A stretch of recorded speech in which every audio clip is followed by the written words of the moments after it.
일단요, 오늘 오후 3시 50분부터 민주노총이요. 이걸 한번 짚어봐야 될 것 같아요. 윤 대통령 파면을 촉구하면서 총궐기 행진을 개최를 합니다. 자, 그런데 그래픽을 좀 보셔 설명을 제가 올릴게요. 민노총이요, 3월 26일까지 헌재가 파면 선고 일정을 확정하지 않으면 그러면 27일 총파업을 하겠다. 이렇게 밝혔어요. 그러니까 뭐 나와서 참여할 수는 있겠지만 일종의 표현은 좀 그렇습니다만 이때까지 하지 않으면 내가 이렇게 할 거야. 이렇게 나온 것에 대해서 우리 허 대변인께서는 어떻게 이해를 하십니까? 근데 이제 노조는 네. 그 근로조건의 이유로는 파업을 할 수가 있지만 네네. 정치적인 이유로는 파업을 할 수가 없습니다. 그것은 불법이거든요. 네. 근데 이제 버젓이 저런 불법을 자행하겠다라고 하는 것이 우리나라 지금 법치국가의 이제 현실인 것입니다. 예. 저는 그 시민들께서는 광장으로 나와서 의사표현을 하실 수 있다고 봅니다. 다만 불법과 폭력만 없으면 되는 겁니다. 그러나 정당은 다른 문제입니다. 정당, 특히 국회에 들어가 있는 정당들은 예. 국회에 들어가 있는 정당들이 저런 활동을 하고 집회를 개최하게 되면 그것은 상권분리 위반입니다.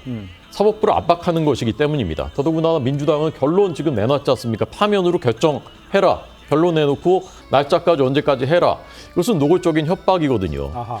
다만 이제 저희 당 의원들은 지금 개인 자격으로 참석을 하고 있지만 저희 당은 당이 주최를 하는 것도 아니고 지도부도 참석을 하지 않고 있습니다. 법치주의를 지켜야 되기 때문인 것입니다. 네. 그런 차원에서 국민의힘과 민주당이 지금 여기에 대한 태도를 동렬로 보는 것은 저는 조금 부당하다라고 생각하고요. 네. 같은 차원에서 법치주의라는 그런 관점에서 봤을 때 민주노총이 저렇게 뭐 협박성에 그리고 불법이 명확한 파업을 하겠다라는 것은 절대 그 용납돼서는 안 되는 일이다라고 저는 봅니다. 우리 최연삼 정책위 부의장께서는 민노총의 일단 선언 같은 거잖아요. 이때까지는 해야 된다. 이렇게 압박하는 것처럼 보이는데 어떻게 들으셨어요?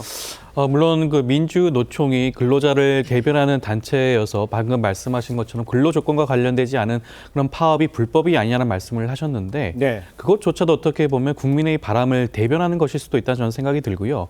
여기에 대해서 지금 권성동 원내대표가 민주노총을 상대로 내란 숙주 세력이라는 표현을 하셨는데 네. 저는 그러한 인식 자체가 굉장히 위험하다는 말씀을 드리고 싶습니다.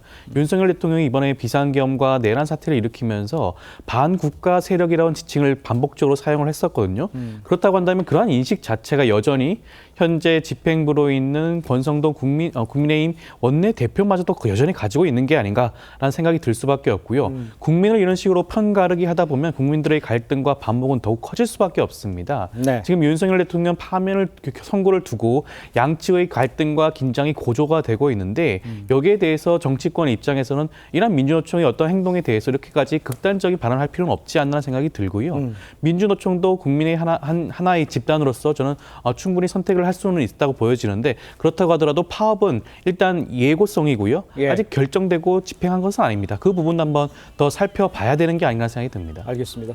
참여할 수는 있죠. 근데 언제까지 하지 않으면 우리 총파업하겠다는 것들에 대한 의견은 조금 나뉘고 있다. 이런 생각을 해보게 됩니다.